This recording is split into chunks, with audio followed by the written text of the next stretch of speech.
Isn't it true that when a card reader reads, have a client, and you read it, what you give to that person is only probabilities of what is in their life, and they can choose?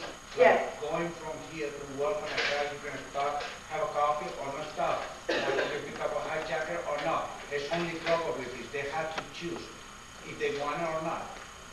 That's correct. That's correct. And free will always, it's always very present in our lives. So if someone chooses to come to a tarot reader, they choose to, a tarot reader is going to give you a lot of information. So there's going to be some pieces that you will, for some reason, glom onto, right? It's going to be interesting for you to listen to. And then what you choose to do with that information once you leave the reader, that's free will as well. Yeah, because I'm familiar with Psyche, and one of the problems that the psychics are is that they tell somebody they're going to have an accident without preventing them, and that's wrong. You say, be careful, and you can avoid that accident. No, they want the accident to happen because they get more famous. Oh, she's right, I have the accident, and one of my passengers died. And that's true. Some people do like others to kind of tell them what's going to happen in their lives. They want someone else to take responsibility. And that's why as a reader you want to be very careful not to allow yourself to be kind of put in that role of taking responsibility for someone else's life. None of us want that responsibility, really. And so you don't want to ever tell anyone that you can tell them their future. Futures are not ground in stone. They're changing and shifting all the time.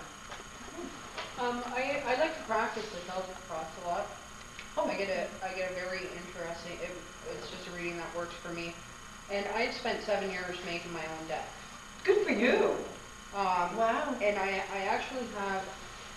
I need some insight on this. Whenever I am shuffling, as I hand it to my person that's either asking the reading, and they shuffle, I believe in the energy passing through the cards as well. They tend to drop one, just one, and I get that changes my whole Celtic cross reading. And for some reason, I always drop one. Sometimes they do 6 times out of 10, but always I cannot not drop a card out of my deck. And I'm just wondering if I should be interpreting that one particular card. I would. Yeah. Mm-hmm. Definitely. And it's tied in oddly enough. But maybe that's why I stick. And it's only with the Celtic cross. So I find that to be a better. That's the layout. That's your layout. Is it? That's the layout that you're the most comfortable with. Yeah. Yeah. And could it have something to do with my own made cards? I wouldn't know how to answer that, but I would certainly read that card. When a card falls out of the deck while I'm shuffling it, I include that in the reading. Definitely. I also will sometimes, for some mysterious reason, look at the bottom of the deck. And that card that's sitting there at the bottom is so significant. It was like the parting comment. Or a link. Or a link. Yeah. You said when you first started that lover card came up. Yes. What and you were shocked. Yes. What did that mean to you? What was the... Well, because that was something that was on my mind.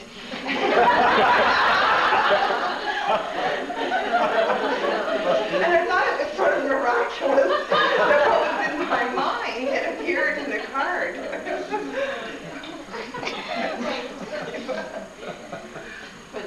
One of those moments where the inside and the outside come together in this perfect whole. It was one of those kind of moments.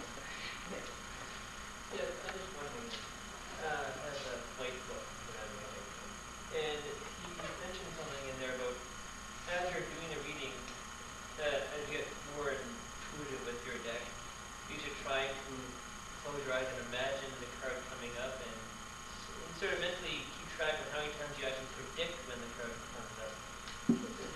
I'm just wondering, have you had any experiences with this sort of thing where you've suddenly been doing a reading and you've been able to actually predict most of the cards coming up at any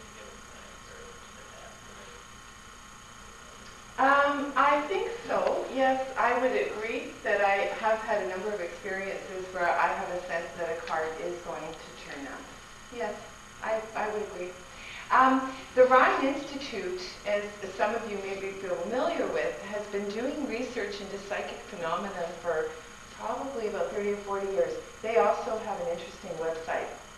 And years ago, when I was in grade 10 physics, so that was a long, long time ago, they had just designed this experiment on how to test for psychic ability.